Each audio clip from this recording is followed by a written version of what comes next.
जी, अगर काजल की बात कर लूँ तो फ़िल्म में काजल तो आपकी हीरोइन है, काजल फ़िल्म का नाम भी है। काजल राघवानी ने आइटम सॉन्ग किया है, आम्रपाली जी ने आइटम सॉन्ग किया है। कुछ बताना चाहेंगे फ़िल्म के बारे में? दो बड़ी अदाकाराओं ने फ़िल्म में एक स्पेशल सॉन्ग किया है। अब जिस फ़िल्म में 2-2 काजल हों, उस फ़िल्म को तो ऐसे लोगों की बुरी नज़रों से बच गई है फ़िल्म। फ़िल्म काफ़ी हाइप में है, फ़िल्म काफ़ी गर्म है मार्केट में। और मतलब मैंने जो लास्ट ईयर जो सारी फ़िल्में की और लास्ट में मुझे जब काजल मिल गई, तो ऐसा लगता है कि सही में शायद ऊपर वाले ने कुछ प्लान किया है। तो हर फ़िल्म में परिवार के बाबू मेरे साथ अभी तक मैं जितनी फ़िल्में की है, चाहे विजयपथ किया हो, स्वर्ग में मेरे साथ प्रिया शर्मा जी थी, विजयवत में नई लड़की थी, इंडिया वर्सेस पाकिस्तान में मेरे साथ कोई गाने नहीं थे, कोई हीरोइन नहीं थी, लुटेरे में मैंने गेस्ट अपीयरेंस किया था, कोई हीरोइन नहीं थी।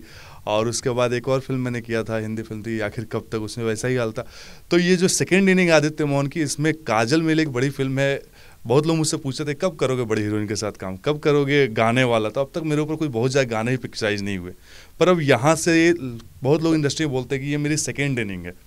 जैसे तकरार में मेरे साथ 4 गाने हैं और परिवार के बाबू में 6-7 गाने, पर इन दोनों में शाइना सिंह है, मधु सिंह राजपूत हैं हीरोइन। उसके बाद दिल दिया है, जान भी देंगे सोलो है, उसमें 6-7 गाने हैं। लेकिन काजल जो फिल्म मेरे लिए रियली बहुत, फिल्म में सारे गाने, हर फिल्म में लगभग गाने हीरोइन के ऊपर होते हैं, उस फिल्म में गाने सब मेरे ऊपर ही है। काफ़ी अलग है, मुझे उम्मीद है उस फिल्म से। काजल यादव ने काफ़ी अच्छी एक्ट्रेस हैं, उनका भी, उनके लिए तो मुझसे ज़्यादा तो उनके लिए वो फिल्म टाइटल पे है। काजल राघानी जी भी हैं, आम्रपाली दुबे जी हैं। काफ़ी अच्छे गाने हैं, काफ़ी मज़ेदार गाने हैं और मज़ा आएगा। आम्रपाली जी का गाना तो सब किसी का फेवरेट हो जाएगा। पिया पिया दूध पी के भी पिया कुछ ना किया, तो काफ़ी मज़ेदार गाना है, काफ़ी मज़ा आएगा ऑडियंस को। काजल राघवानी और आम्रपाली दोनों की बात कर ली जाए, अगर जी, दोनों में से कौन किसके साथ आपको ट्यूनिंग अच्छी लगी है? देखिए काजल जी के साथ मैंने स्टार्टिंग में ही फिल्म की है। एक मेरी, जब मैं विजय पथ कर रहा था, 2-3 फिल्में मुझे इंडस्ट्री से ऑफर हुई थी। माई बैड लक फिल्म में किसी वजह से कंप्लीट नहीं हो पाई।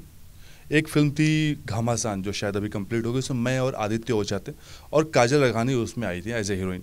तो काजल के साथ मैं ऑलरेडी सीन कर चुका हूँ, 2-3 दिन मैंने शूट किया था, किसी वजह से फिल्म बंद हो गई।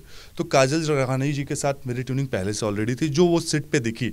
रामदेवन, शायद काजल यादव के साथ ही मेरी उतनी अच्छी ट्यूनिंग बाद में बनी। काजल राघानी के साथ फर्स्ट डे ही शूट से अच्छी ट्यूनिंग थी, जिसपे रामदेवन जी ने बोला भी कि लगता है पहले से पहचान। बोला हम लोग पहले फिल्म कर चुके हैं और हमने एक शो भी साथ में किया था। अमरपाली जी के साथ मैं पहली बार मिला था, तो वो ऑन स्क्रीन आपको दिख जाएगा कि किसके साथ पेयरिंग अच्छा है, किसके साथ क्या, वो ऑन स्क्रीन दिख जाता है। जी, कुछ कहना चाहेंगे फैंस को अपनी आने वाली फिल्मों के लिए? भैया मैंने पूरा जम के मेहनत किया है, अब आप लोगों के प्यार आशीर्वाद की ज़रूरत है। बस अपना प्यार आशीर्वाद बनाए रखिए और फिल्म्स को जाके थिएटर में देखिए, लाइक कमेंट्स कीजिए आदित्य मोहन को। Thank you.